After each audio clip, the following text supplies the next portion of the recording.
We'll bring you greetings from Haiti and from Haiti Rise. And also to give you an update of what's happening with us here at Haiti Rise and a plea, an appeal for your help.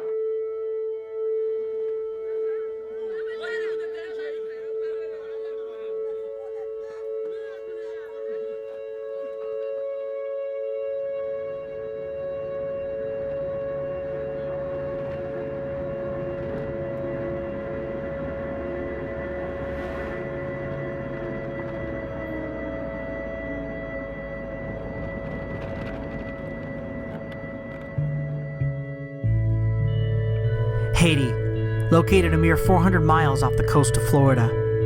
Haiti is a tropical paradise once considered a tourist hotspot in the Caribbean. Every year they have about 600,000 foreign visitors, and 2/3 of those visitors never leave a fenced-off private beach on the northern coast. Inside the fence, cruise ships passengers lounge on a pristine sandy beach. Outside the fence, a woman cooks rice and beans over an open fire. She sells lukewarm drinks out of a broken refrigerator that's been laid on its back in the dirt. Inside the resort, it costs $12 to rent a floating beach mat.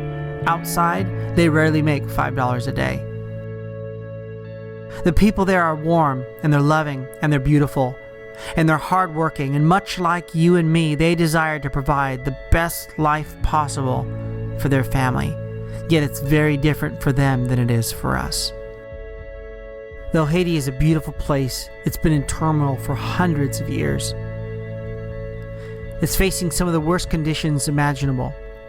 80% of the population live below the poverty line, and 40% of the population are unemployed, and there's 4 million malnourished people, and 1 in 5 of those children under the age of 5 will die.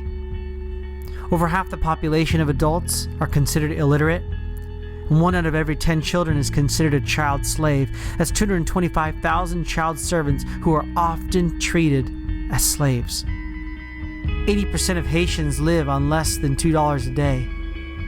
The average Haitian eats only 1 meal a day, meaning many do not eat at all.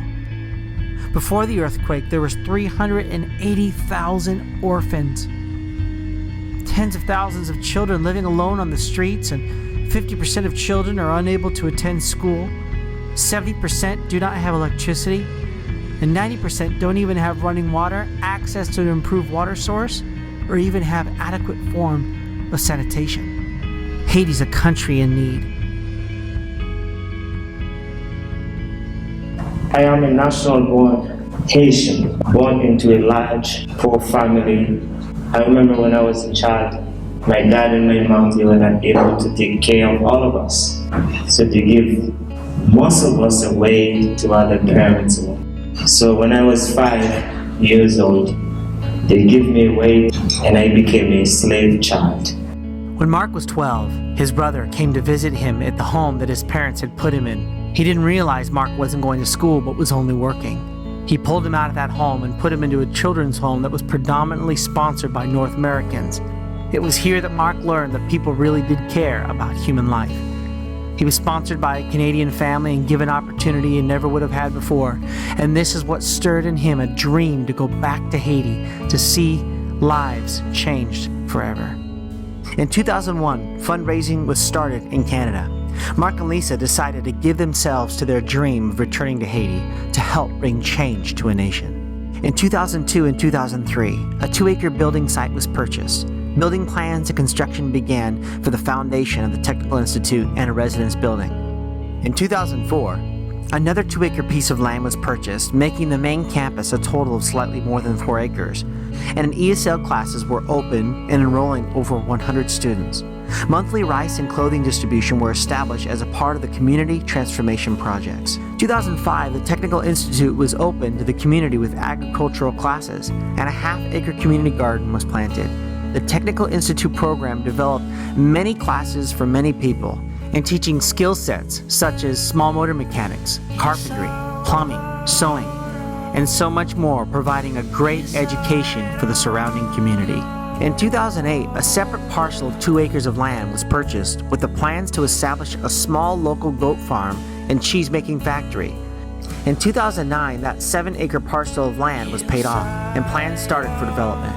Residential building for housing teams and volunteers on the main campus was finished.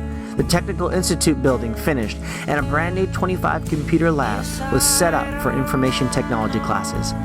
The Technical Institute now served over 350 students.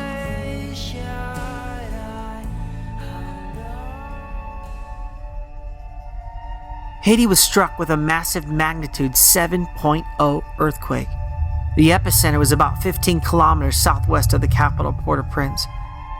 The earthquake was assessed as the worst in the region over the last 200 years. You're just joining us. We're following the breaking news out of Haiti. The largest, most powerful earthquake in the region's history has crippled the country, measuring 7.0.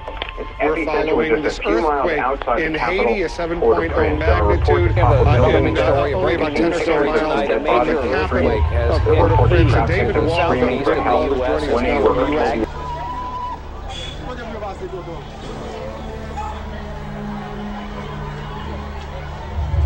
Grand Guave, where Haiti Arise is located, was 90% destroyed by the earthquake of January 12, 2010.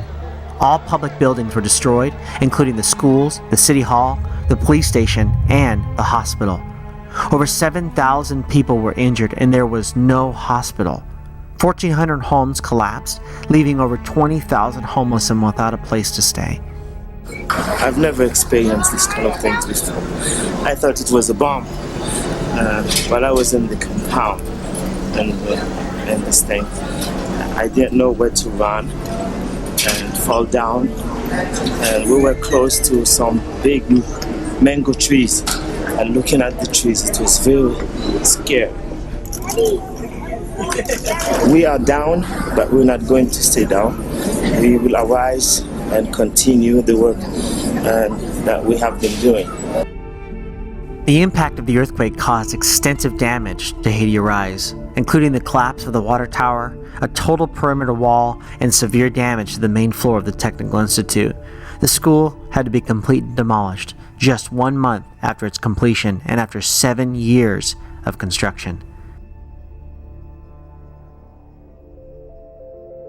Haiti Arise responded to the earthquakes of January 12, 2010.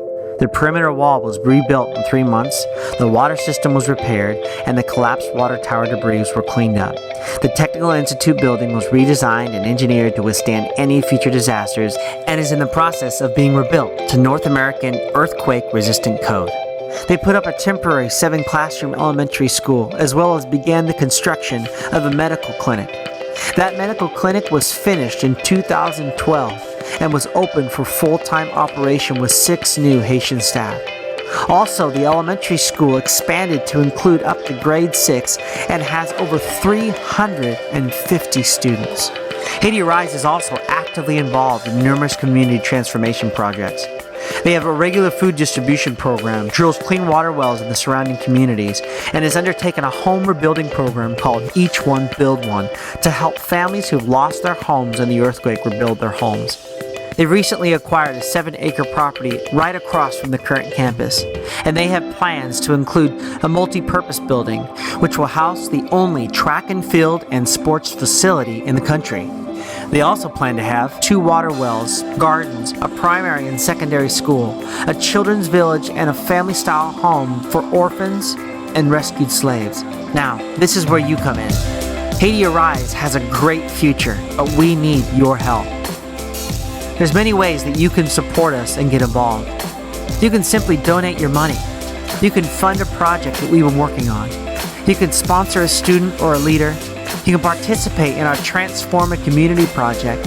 You can gather supplies and send them to us, join a team, and come work on the ground in Haiti. There are many ways for you to get involved, but consider that you could change someone's life. We want your help taking Haiti Arise to the next level.